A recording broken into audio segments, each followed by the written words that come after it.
While searching for new animation ideas on the internet, I came across this website, and its hero section immediately caught my attention.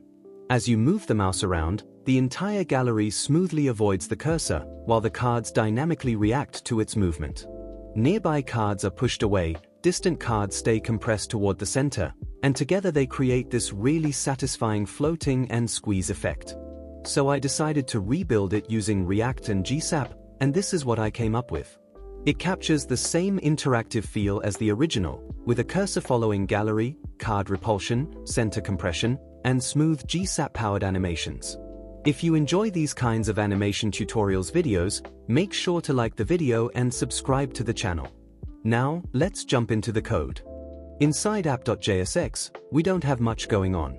We're simply rendering the gallery component that contains the entire animation. And inside that component, we start with a section element. It takes up the full viewport height, hides any overflowing content, and also gives us a container reference that we'll use later for our GSAP animations. Next, I'm adding a large heading behind the image gallery. It stays in the background and helps create that layered hero section look. After that, we create a wrapper for the gallery cards and attach another ref to it. This is the element we'll move around based on the mouse position to create the floating gallery effect. Now we're mapping through an images array that I imported from the assets file. Along with the image itself, each object contains its position and dimensions, allowing us to scatter the cards across the screen without hard-coding every element individually. For each image, we create a gallery card. The card is absolutely positioned, which allows us to place it anywhere on the screen using the top and left values from the array, and we also apply its width and height dynamically.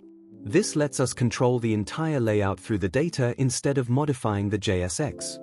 Inside the card, we render the image and make it cover the entire container.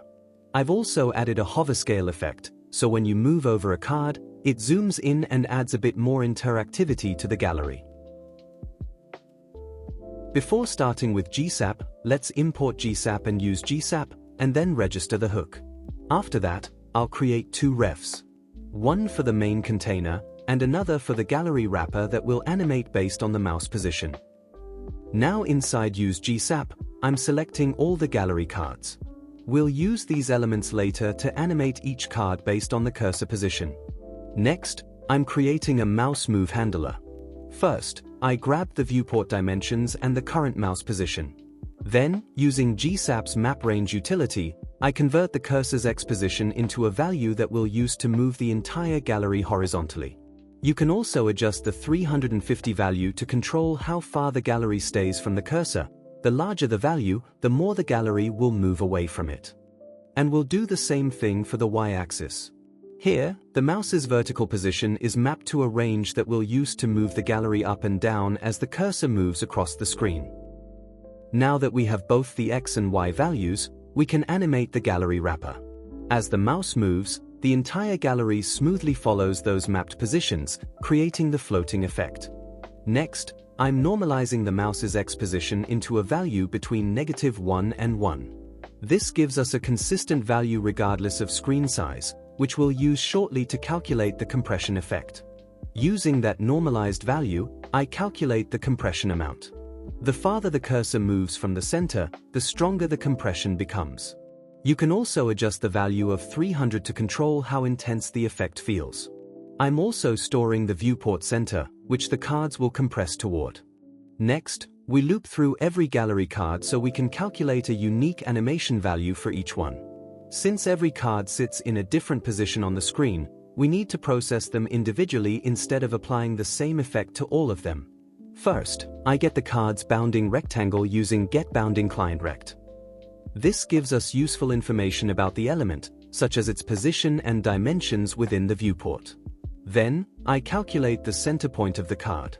For the X coordinate, I take the card's left position and add half of its width. For the Y coordinate, I take the top position and add half of its height.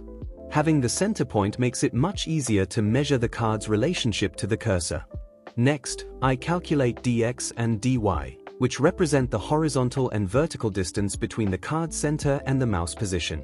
These values tell us how far the card is from the cursor on each axis. Finally, I use those values to calculate the actual distance between the card and the mouse using the distance formula. This gives us a single number that represents how close or far the card is from the cursor, and we'll use that value in the next step to control how strongly each card reacts to the mouse movement. Now I'm defining a radius around the cursor. Any card that enters this area will start reacting to the mouse. Next comes the compression logic. I calculate how far each card is from the center of the viewport, and then use that value to generate a horizontal offset. This offset pushes cards toward the center, creating that squeeze effect you see in the animation. Now for the repulsion effect.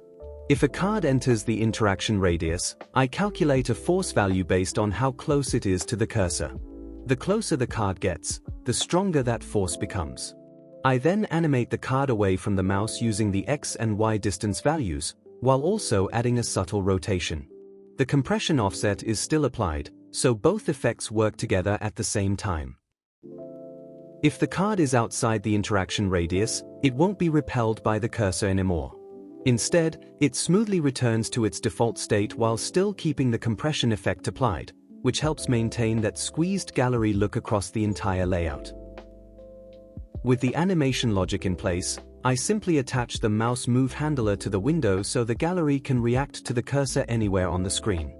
Finally, in the cleanup function, I remove the event listener and kill any active GSAP tweens. This helps prevent memory leaks and ensures everything is properly cleaned up when the component unmounts. I'm also passing the container ref as the scope, so GSAP limits its selector lookups to this component only. And here's the final result. Using React and GSAP, we were able to recreate this interactive gallery effect with smooth cursor tracking, card repulsion, and that satisfying center compression animation.